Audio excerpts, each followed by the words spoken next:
குழந்தைங்க ஏன் விரும்பி பார்க்குறாங்கன்னா, பேயினாலே கெட்டது, பேயினாலே பயமுறுத்துறது, பேயினாலே அழிக்கிறது அப்படி இருந்தது. ஆனால் இந்த காஞ்சனா முனி 1, முனி 2, இந்த முனி 3 இப்போ நல்ல பேயின்றதால குழந்தைங்களெல்லாம் ரசித்து பார்க்குறாங்க. ആണും പെണ്ണും തികയാതെ നമ്മുടെ രാഘവ ലാറൻസ് അണ്ണൻ ട്രാൻസ്ജെൻഡർ പ്രേതവും കൊണ്ടുവന്ന യൂണിവേഴ്സ് ആയിരുന്നു കാഞ്ചന യൂണിവേഴ്സ്. മുനി എന്ന സിനിമയിൽ തുടങ്ങി 4 സിനിമകളിൽ ഇതുവരെ ഈ ഫ്രാഞ്ചൈസിൽ പുറത്തു വന്നു കഴിഞ്ഞു. എന്താണ് കാഞ്ചന ഫ്രാഞ്ചൈസി? എന്ത് മാജിക്കാണ് രാഘവ ലോറൻസ് ഇതിൽ ചെയ്തു വെച്ചിരിക്കുന്നത്? Let's look. Welcome to popcorn tales, a segment from tale spinner.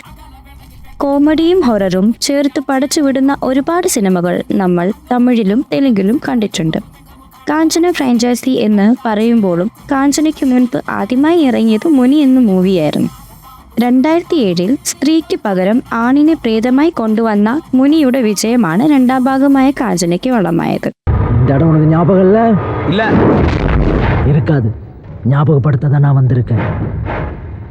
நீ உங்க அண்ணனும் சேர்ந்து முனி குடும்பத்தை அழிச்சிங்களா? ஞாபகத்துக்கு இல்ல?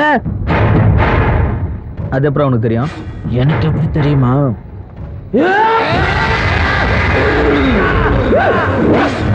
ഇവിടെ ആണിനും പെണ്ണിനും പകരം ട്രാൻസ്ജെൻഡർ പ്രേതത്തെയാണ് 2011 കാഞ്ചന മൂവി രാഘവ അവതരിപ്പിച്ചത്. അതിൽ തന്നെ ശരത് കുമാറിന്റെ ക്യാമിയോ കിടിലോൾ കിടിലം എന്ന് തന്നെ പറയേണ്ടി വരും. ഇന്നും പണ്ടും ട്രാൻസിനെ മോശമാക്കി കാണിച്ചിരുന്ന സിനിമാ മേഖലയിൽ നീറ്റായി അവരെ കാണിച്ചത് രാഘവ ശരിക്കും കയ്യടി അറിയിക്കുന്നുണ്ട്. അവർ നേരിടുന്ന ചില പ്രശ്നങ്ങളും ചെറുതായിട്ട് പറഞ്ഞു പോകുന്നുണ്ട് സിനിമയിൽ. പടത്തിന്റെ ഒഴുക്കിനോട് നീതി പുലർത്തുന്ന കിടിലൻ പാട്ടുകൾ ചേർത്തതോടെ കാഞ്ചന നല്ല രീതിയിൽ തന്നെ ബോക്സ് ഓഫീസിൽ പിടിച്ചു കുലുക്കി. പിന്നീട് 2015 2019 വന്നു. രാഘവയെ കാഞ്ചന ഫ്രാഞ്ചൈസിൽ ഉപയോഗിച്ചിരുന്നത് ഒരു സ്ഥിരം ഫോർമുലയാണ്. ഒരു വീട്ടിൽ നടക്കുന്ന പ്രേതബാധ സംഭവങ്ങളും അതിലെ കോമഡികളും, പ്രേതത്തെ കണ്ടാൽ അമ്മയുടെ മുകളിൽ ചാടി കയറുന്ന ഹീറോ, കോവൈ സരളുടെ ലൗഡ് കോമഡികൾ, പ്രേതം കയറിയത് ഹീറോയുടെ മുകളിൽ അതിനെ ഒഴിപ്പിക്കാൻ വരുന്നൊരു സന്യാസി, പ്രേതത്തിന്റെ ഫ്ലാഷ് ബാക്ക്, പ്രേതത്തെ ഹെൽപ്പ് ചെയ്യുന്ന ഹീറോ.